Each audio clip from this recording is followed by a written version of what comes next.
سعودی عرب اور اس کے بعد عرب کے دیگر ممالک، ان کی کچھ ابتدائی تحقیقات کل سامنے آئی ہیں، جس میں آپ نے بہت ساری ویڈیو فوٹو دیکھی ہوگی، جو وزیر خارجہ ہوں یا وزیر دفاع ہوں سعودی کے، یا بحرین، قطر، کویت، جو عرب ممالک ہیں ان کی طرف سے کچھ ابتدائی تحقیقات جو انہوں نے کی ہیں اس معاملے کو لے کے، ایران اسرائیل یہ جنگ کو لے کے، اور جو یہ ان عرب ممالک پہ حملے ہوئے ان کو لے کے جو تحقیقات سامنے آئی ہیں وہ بڑا پریشان کرنے والی ہیں۔ اکثر لوگوں نے سوشل میڈیا پہ ہر جگہ یہ باتیں تھی کہ ایران نے حملہ کیا قطر پہ، بحرین پہ، دبئی پہ، سعودی پہ، فلاں فلاں، اور یہ ایران کی طرف سے حملے ہوئے۔ لیکن جب یہ تحقیقات سامنے آئی تو سامنے پتہ یہ چلا کہ یہ ایران نے حملہ نہیں کیا تھا، بلکہ اسرائیل کی طرف سے یہ حملہ کیا گیا تھا۔ ایران کی طرف سے وہی حملے سامنے آئے جو اس نے امریکہ کے جو اڈے تھے جہاں سے اسرائیل کو خطرہ تھا، کیونکہ آپ کو پتا ہے ایران نے عمان کے اوپر حملہ نہیں کیا تھا، کوئی بھی کسی طریقے کا کوئی میزائل کچھ بھی نہیں کیا عمان کے اوپر، اور عمان بھی انہی ملکوں کے ساتھ ملتا جلتا، وہاں پہ بھی اڈے ہیں امریکہ کے۔ تو ایران کو جس چیز کا خطرہ تھا کہ امریکہ کہیں سے میرے اوپر حملہ کر سکتا ہے اور مجھے خطرہ ہے، تو وہیں پہ ایران نے حملہ کیا، اور وہ ایک دو حملے کیے جس میں تھوڑا بہت ان کا نقصان کیا۔ اس کے بعد ایران نے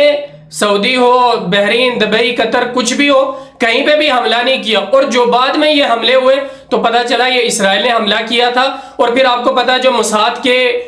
جو جاسوس ایجنٹ تھے وہ پکڑے گئے سعودی عرب میں اور قطر میں، ان جگہوں میں، اور باقی بھی شاید کہیں پکڑے ہوں گے، لیکن ان دو ملکوں میں بہت زیادہ وہ پکڑے گئے سعودی اور قطر کے اندر، جو کیا کر رہے تھے، بم پلانٹ کر رہے تھے، گیس اور تیل، یہ اس طریقے کے جو بم تھے وہ کسی خاص جگہوں پہ پلانٹ کر رہے تھے، جس میں جو یہ سعودی عرب کی فیکٹری تھی تیل کی، اس کے اوپر بھی کہا جا رہا ہے انہی ایجنٹوں کی طرف سے یہ حملہ کیا گیا تھا۔ تو آپ کو پتہ چلا ہوگا ان تحقیقات کی اور لوگوں کی یہ جو تحقیق سامنے آئی ان ملکوں کی، اس کے بعد کہ یہ کتنی بڑی ایک سازش تھی جو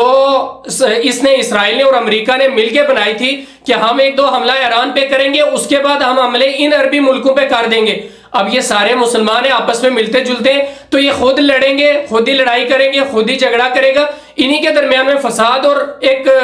عجیب صورتحال بنے گی، اور ہم بیٹھ کے تماشا دیکھیں گے۔ لیکن اللہ کا شکر اور فضل یہ ہے کہ اللہ نے حق کا ہمیشہ ساتھ دیا ہے اور حق ہمیشہ ابھرتا رہا ہے۔ تو یہاں پہ اسلام کے جو یہ ماننے والے لوگ صبر کیا اور اس کے بعد اس کے اوپر تحقیق کی کہ کیا معاملہ ہے، کون ہمارے ساتھ ایسا کر رہا ہے، ہم اس کو جواب دیں۔ تو جب پتہ چلا کہ یہ معاملہ ہی الٹا ہے تو پھر جا کے سب کی جو رپورٹیں آئیں اور تحقیقات سامنے آئیں، اس کے بعد پھر اب جا کے لوگوں کو پتہ چلا کہ یہ جو ہم سوچ رہے تھے اس کا الٹا ہو رہا تھا۔ تو کیونکہ یہ اسلام کو بدنام کرنے کی، مسلمانوں کو لڑانے کی جو یہ یہودیوں کی ایک کوشش تھی، وہ اللہ نے اس بار پھر ناکام کی ہے۔ اللہ کا شکر ہے کہ یہ جو عربی ممالک تھے اور یہ جو مسلم ممالک تھے خاص کر جن کو ٹارگٹ کیا گیا اسرائیل اور یہودیوں کی طرف سے، اللہ کا شکر ہے کہ یہ ان یہودیوں کی اور ان اسرائیلی امریکیوں کی سازشوں سے اور انہوں نے جو یہ ایک بدنام کرنے کی کوشش کی تھی، اللہ تعالیٰ نے ان کو بچایا اور ان سے محفوظ رکھا ہے۔ اللہ سے دعا ہے کہ اللہ تعالیٰ اسی طرح جو بھی دشمن اسلام ہیں، یہود ہیں